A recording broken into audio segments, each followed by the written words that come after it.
Hello friends, Diwali आ रही है। सबके घरों में साफ सफाई पेंटिंग का काम शुरू हो चुका है। तो आज का मेरा टॉपिक यही है, घर में आसानी से पेंट कैसे करें। स्टेप बाय स्टेप आपको मैं सब कुछ बताने वाली हूँ, तो वीडियो को स्किप मत कीजिएगा। आज का वीडियो बहुत ही खास होने वाला है। आप सोच रहे होंगे मैं प्लांट्स की बातें छोड़ करके आज मैं ये कौन से टॉपिक पे बात कर रही हूँ। तो दिवाली आ रही है, तो ये दिवाली ब्लॉग आपके लिए लेके आई हूँ। घर में पेंट करने से पैसे और समय दोनों की बचत होती है।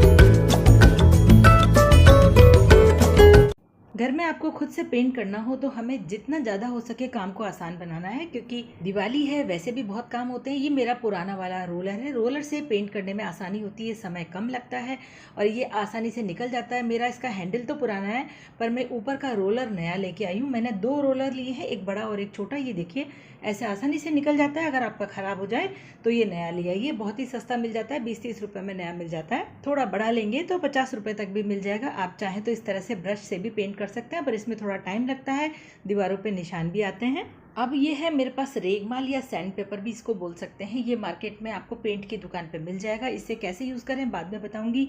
एक ये लोहे की पत्ती है, ये भी आपको हार्डवेयर की शॉप पे मिल जाएगी 20 रुपये में, तो ये भी बहुत ही काम आने वाली है।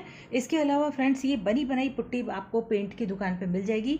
इससे आपको पुट्टी घर में बनाने की बिल्कुल ज़रूरत नहीं है, टाइम बहुत कम लगेगा, टाइम की बचत होगी। ये देखिए, एक्रेलिक पुट्टी के नाम से आती है, इंटीरियर पेंट के काम आती है ये। मैं तो ये पुट्टी नई खरीद के नहीं लाई हूँ, मेरी बची हुई रखी है। मेरे घर में पेंट, पुट्टी और ये सब सामान हमेशा रखा रहता है, क्योंकि मैं दिवाली का इंतजार नहीं करती, जब दीवार गंदी होती है पेंट कर लेती हूँ। अब इसके अलावा हमें चाहिए पेंट। आप अपनी पसंद की ब्रांड का पेंट ले सकते हैं। मैं यहाँ पे एशियल रॉयल का ले रही हूँ और 0765 है, और ये 1 लीटर का डब्बा में लेके आई हूँ और 750 रुपये का मुझे ये मिला है। ये वॉशेबल पेंट है, यानी आपने एक बार कर दिया तो 5-6 साल बिल्कुल भी आपको दोबारा पेंट की जरूरत नहीं पड़ेगी।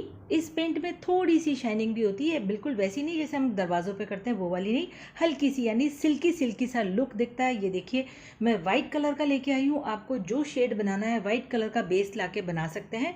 सबसे पहले हम इसे अच्छे से मिक्स करेंगे, क्योंकि ऊपर ऊपर पानी आ जाता है ना, तो इसलिए पहले इसको किसी लकड़ी से इसको अच्छे से मिक्स कर लीजिए। इससे इसकी कंसिस्टेंसी भी पता चल जाएगी, गाढ़ा है कितना गाढ़ा है। अब देखिए, ये मार्केट में स्टेनर मिलते हैं, आपको जिस कलर का शेड बनाना हो, ये मार्केट से छोटी छोटी डिब्बियां हैं, 50 रुपये में मिल जाएगी। तो व्हाइट बेस लाके आप कोई सी भी कलर का शेड बना सकते हैं, या बाजार में बनवा के भी ला सकते हैं। मैं जो शेड बना रही हूँ फ्रेंड्स, व्हाइट से थोड़ा सा डार्क, इसमें थोड़ा सा मैं पानी भी मिला देती हूँ। हल्का सा मुझे गाढ़ा लग रहा है। व्हाइट से थोड़ा सा डार्क का मतलब होता है हल्का सा ऑफ वाइट कलर आ जाएगा। इससे मैंने 4-5 बूंद लेमन येलो कलर मिलाया है, तो मेरा पेंट बिल्कुल तैयार हो चुका है। देखिए, पेंट बिल्कुल पतला भी नहीं हो कि दीवार से बह जाए, और बहुत गाढ़ा भी नहीं होना चाहिए। अब देखिए, पेंट को इसमें हम शिफ्ट करेंगे, क्योंकि हम रोलर से करेंगे ना, तो वो डिब्बे में तो रोलर जाएगा नहीं। तो इस तरह का कोई आप बकेट ले लीजिए, पुराने आपकी पिछली वाली कोई बाल्टियां पड़ी हों पेंट की, आप वो ले लीजिए, या इस तरह का कोई पुराना टब भी ले सकते हैं। ये तो मैं खाद बनाने के काम में लेती हूँ। अब देखिए फ्रेंड्स, आपकी दीवार पे जहाँ भी कोई खड्डे वगैरह हो इस तरह के, उसमें जो हमने पुट्टी बनी बनाई ली है वो इस तरह से भर दीजिए पहले सारे गड्ढों को, ताकि हमारा जो पेंट है वो एकदम इक्वल और स्मूथ लगेगा। देखिए, मैंने गड्ढा भर दिया है। अब उसके बाद जिस दीवार पे आपको पेंट करना है वहाँ देख लीजिए, अगर वहाँ पे सीलन वगैरह आ रही है, इस तरह से पपड़ी उतर रही है। देखिए, मेरा ये छोटा सा कॉर्नर है, ये मेरे बेडरूम की LCD पैनल वाली दीवार है। इसके पीछे यहाँ पर बाथरूम है, इसकी वजह से ये देखिए यहाँ पपड़ी आ गई है। तो इस तरह से पपड़ी को पूरा पहले खिरा दीजिए अच्छे से। अब जो हमारी रेडीमेड पुट्टी है उसे लीजिए इस लोहे की पत्ती पर। ये पत्ती बहुत ही काम की होती है, आगे भी इसका क्या काम है अभी आपको बताऊंगी मैं। तो पत्ती पर रेडीमेड पुट्टी लीजिए और एक लेयर सी लगा दीजिए। जहाँ जहाँ भी आपकी सीलन आ रही थी वहाँ पे जो है हमने दीवार को खुरच दिया है, तो उसको वापस थोड़ी सी रिपेयरिंग करनी बहुत जरूरी है, इससे पेंट स्मूथ लगता है। अगर आप ये पुट्टी नहीं लगाएंगे तो दीवार उबड़ खाबड़ सी अनइक्वल लगेगी। अब देखिए, ये जो पुट्टी आपकी बच गई है ना, तो ये दोबारा से काम आ जाती है। इसको ढक करके रख दीजिए और इसके ऊपर लिख भी दीजिए कि इसमें क्या है, ताकि बेवजह डब्बे खोल के देखने की ज़रूरत ना पड़े। अब ये जो पत्ती हमने काम में ली है, इसको भी धो के रख दीजिए, दोबारा काम आ जाएगी। जिस दीवार पे हमने पुट्टी लगाई थी इसको अब सूखने दीजिए, बिना सूखे पेंट मत करिए। अब जब ये सूख जाए उसके बाद ये जो हमारा सैंड पेपर था ना, ये बहुत ही काम का है। इससे हल्का सा इसे हम रब करेंगे दीवार पर, इससे ये बिल्कुल स्मूथ हो जाएगी दीवार। क्योंकि देखिए, आपको निशान दिखाई दे रहे हैं ना पत्ती के, लोहे की पत्ती वाले, तो इससे ये बिल्कुल स्मूथ हो जाएगी और हमारी दीवार जो है पेंट होने के बाद बहुत ही अच्छी लगेगी। ये छोटी छोटी टिप्स बहुत काम की होती है, इससे हमारी फिनिशिंग बहुत अच्छी आती है काम में। अब मैं जो पेंट मैंने लिया था, उसको शेड बनाया था मैंने हल्का सा ऑफ वाइट, उसे मैंने ये बकेट में खाली कर दिया है। अब उसके बाद आपको रोलर लेना है और इसमें डिप करना है इस तरह से, क्योंकि हम पहली बार इस रोलर को इसमें डिप कर रहे हैं। मेरा हैंडल तो पुराना है, बस मैं ऊपर का रोलर नया ले आई हूँ।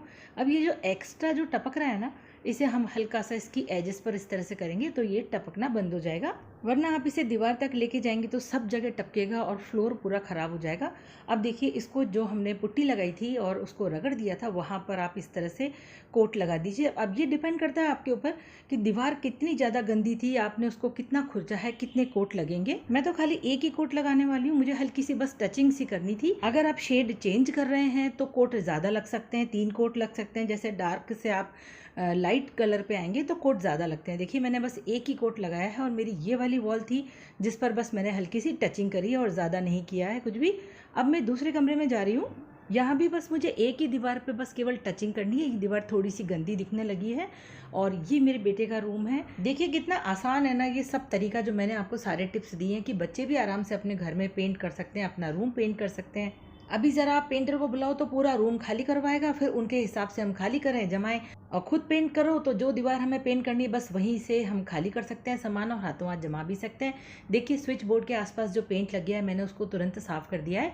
एक बार ये जो स्टेन्स होते हैं ना जम जाते हैं तो इनको बहुत मेहनत लगती है साफ़ करने में, तो हाथों हाथ ही क्लीन करें। रोलर से पेंट करने में क्या होता है, आप इसे दीवार पे आड़ा टेढ़ा कैसे भी चला दीजिए, टेक्सचर बहुत ही अच्छा आएगा। अगर आप कंफर्टेबल ना हो तो आप ब्रश से पेंट कर लीजिए पहले और हाथों हाथ ही गीले में ही इसके ऊपर रोलर चला दीजिए, तो वही टेक्सचर मिलेगा बिल्कुल रोलर जैसा। देखिए है ना, बिल्कुल वैसा ही जैसे मैं रोलर से कर रही हूँ। केवल ब्रश से पेंट हम जब करते हैं तो उस पर आड़ा और खड़ा दोनों तरह के निशान दिखते हैं और बिल्कुल भी अच्छा नहीं लगता।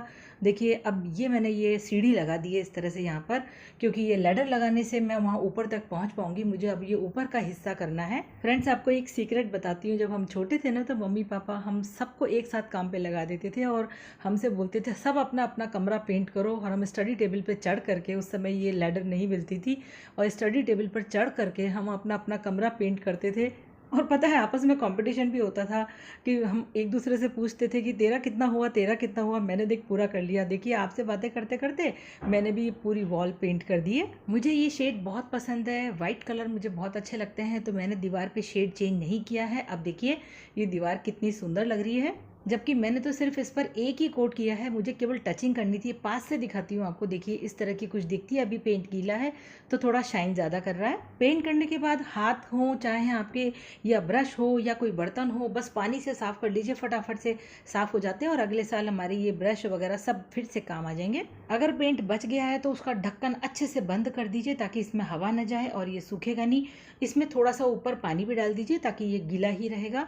अगर डब्बा बिल्कुल खाली हो गया तो इसका नंबर जो अपनी डायरी में नोट करके रख लीजिए, अगर आपको अगले साल भी सेम शेड करना है। मुझे तो अपना घर ऑफ वाइट ही पसंद आता है तो मैं सेम शेड ही करती हूँ, इसलिए मैं इस डब्बे को ही संभाल के रख लेती हूँ। अब देखिए, नीचे हमने अखबार लगाया था प्रिकॉशन के लिए ताकि नीचे छींटे न लगे, लेकिन अगर फिर भी अगर थोड़े बहुत छींटे लग गए हैं तो इन्हें हाथों हाथ ही आप साफ़ कर लीजिए। और वो जो पत्ती मैंने बताई थी आपको, ये बहुत काम की है।